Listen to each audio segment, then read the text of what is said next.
My Health Freedom loving friends, Misty Carlfeld here with Health Freedom Idaho, and I am here with Jennifer. She is a North Idaho mom, and she called me to tell me her story about CPS intrusion in her home and family life.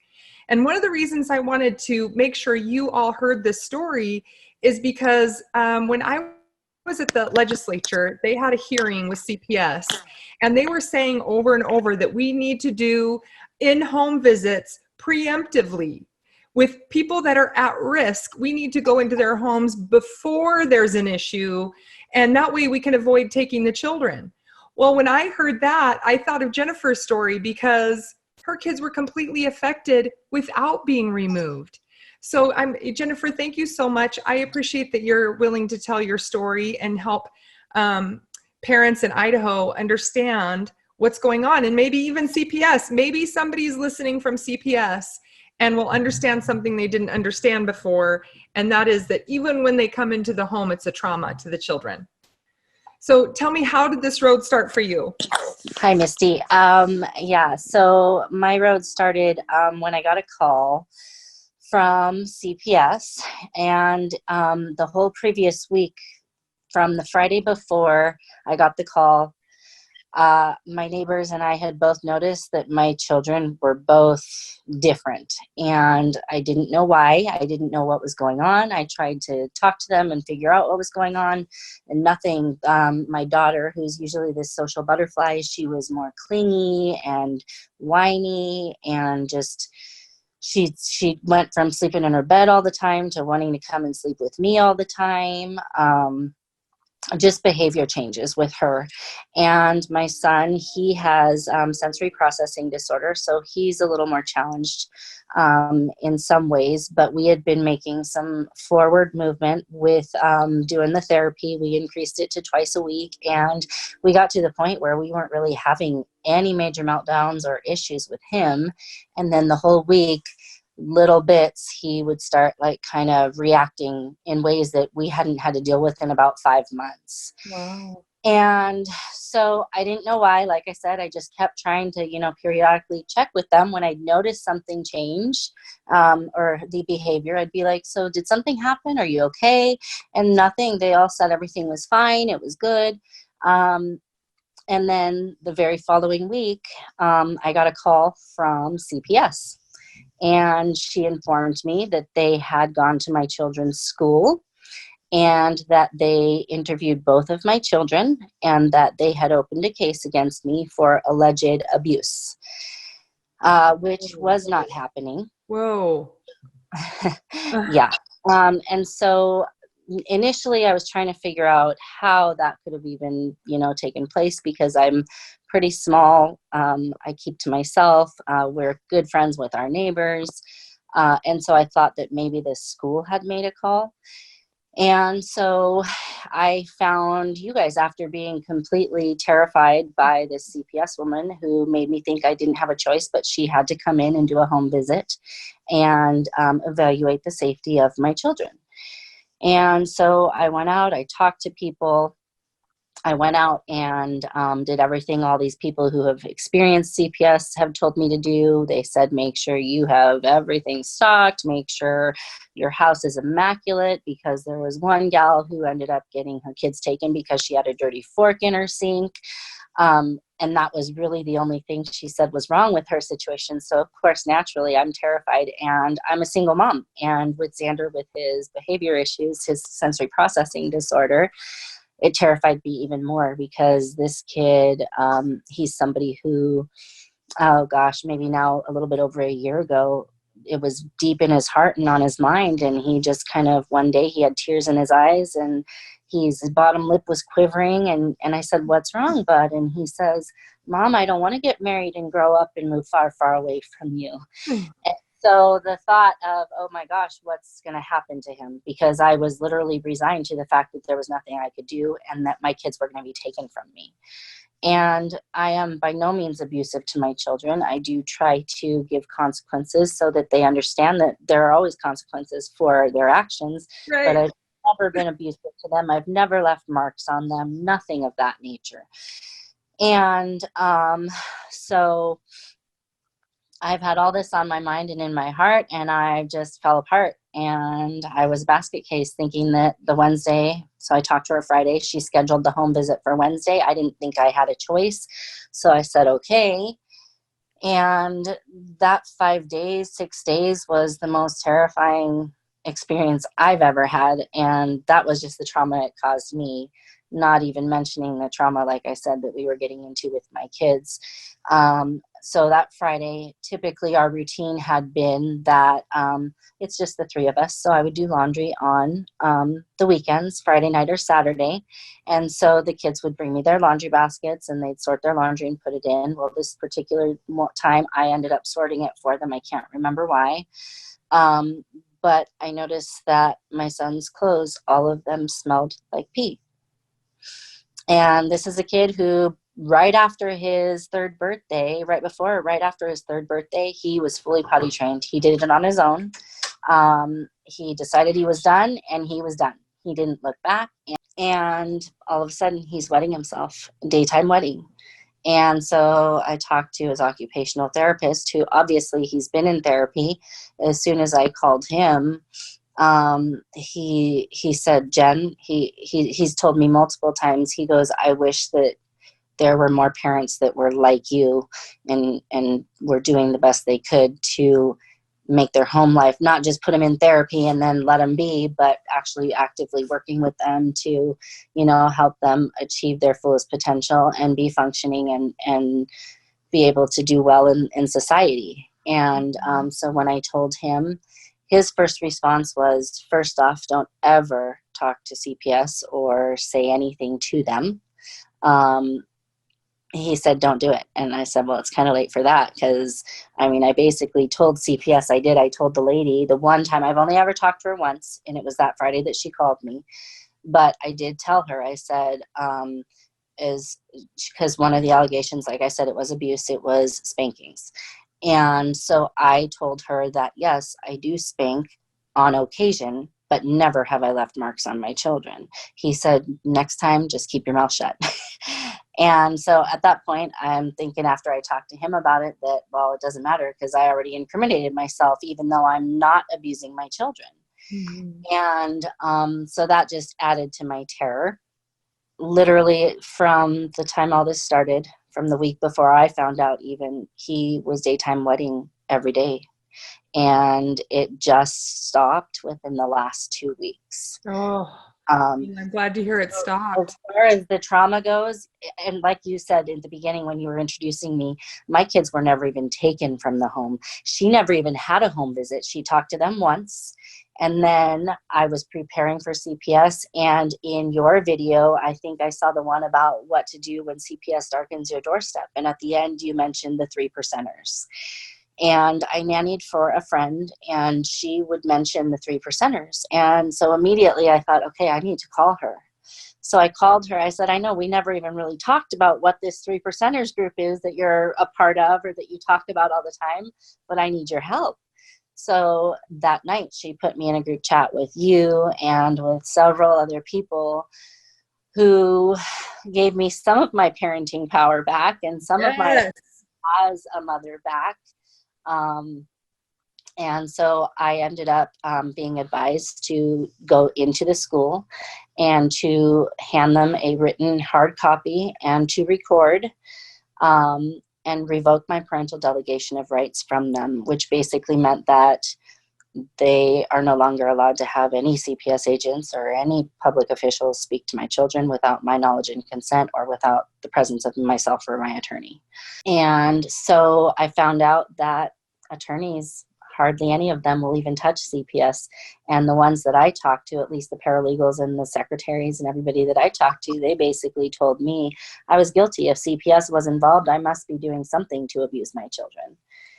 And so it was, like I said, it was a traumatic experience for myself and the kids, the trauma that it was done. And like I said, I never did allow them in my home.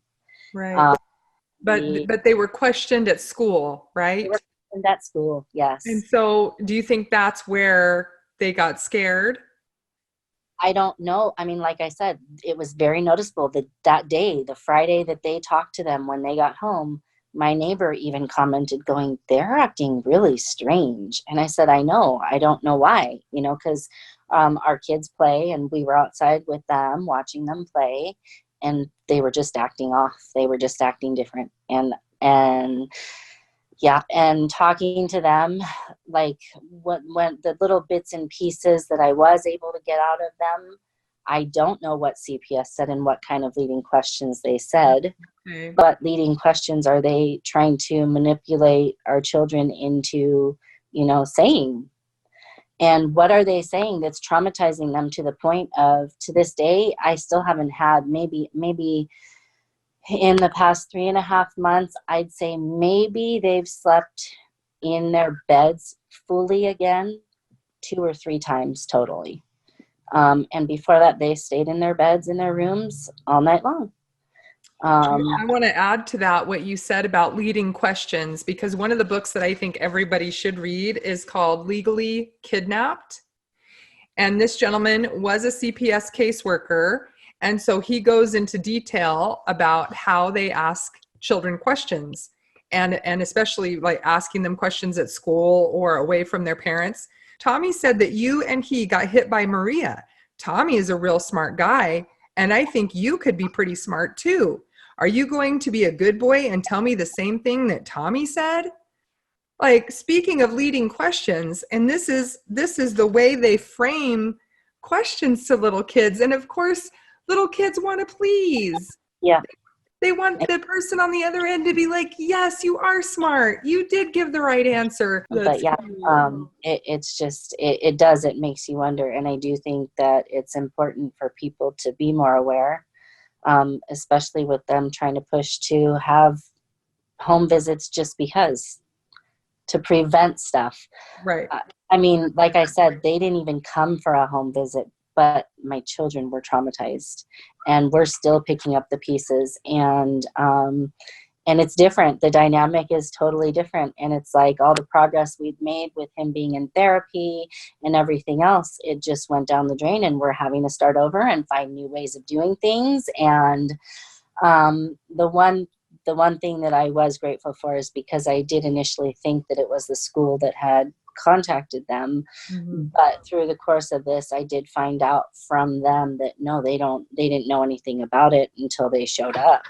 Mm-hmm. And then the counselor was also somebody who, she's like, we do talk behind your back, but it's only to say that you're Xander's biggest advocate, because you're so involved and you literally fight to make sure that he's getting what he needs, and that you're involved. And I love it. Well, and the attorney thing is a problem, because there's so many that aren't willing to take on CPS. There's such a few, but I am finding, and I'm hearing stories from parents about representing themselves, and they're doing a really good job. So I think people are figuring out different ways to defend themselves and get themselves out of that family court system, which is just absolutely, it's not a real court. It's a kangaroo court. Yeah. So, yeah. You didn't answer her questions. You answered her about, I do spank, I don't leave marks, and it's very rare. And it's legal in Idaho. But I think you hit the nail on the head for other parents to hear. You don't have to answer their question. So yeah, and so it was a big deal as far as just learning everything that I learned. And I'm so grateful to you and Health Freedom Idaho for all the information and being able to find the right resources to look out and arm myself. Because that's the other thing, is she did come for the home visit, but I had already been in touch with all of you, and I was told, you don't have to let them in. One of the attorneys flat out said, you don't even have to be home. Go take your kids and go do a play date, or go have fun, go eat dinner somewhere, go do whatever you want, but don't be home. And so we weren't home, and I don't have any proof, but like I said, we're quiet neighbors. All of our neighbors are friends with us. We've been here for a year now, and there's never been any issues. And all of a sudden, the day that she came, she did leave me a message. And then the very next day, my neighbor and I got stuck in my house. The doorknob wouldn't open. And we were having trouble all day the day before, the day that she came, that night when we got home, and all day the next day. And then finally, we literally got stuck in our house. Wow. And then the like 2 days following this, my friend said, "Did you notice the shoe print on your door?" And our door is metal. We live in an apartment, so it's like a metal door. So it's pretty sturdy, but there is a visible shoe print on my door. It's a woman's shoe, indefinitely. It's like a 6.5 or a 7.5 shoe. It's got the little heel about an inch thick on it, and then it gets bigger towards the top. Very visibly a woman's shoe, but I have no way of proving that it was her, obviously. But like I said, I mean, speculation, there's nobody else that would have done that, you know? Right. So yeah, that shows that the steps that they do try to take, in my mind, obviously, because it happened to us. Wow. And like I said, the biggest thing for me, why when you asked if I would tell my story to help other people, that I think is huge, is they don't even have to come in your home to cause trauma. Yeah. And it's not okay. And for them to sit there and push for home visits just because, when there's never even a real reason for it. Like I said, there wasn't a reason for us, but they were still traumatized. Right. Right. And they don't have to deal with it, and they don't have to answer for any of the trauma that they've caused, any of the progress I made with my son, with all of his sensory processing issues and all the back steps we took. We take back steps pretty regularly. It's part of the process, but we always manage to get further, you know, at some point.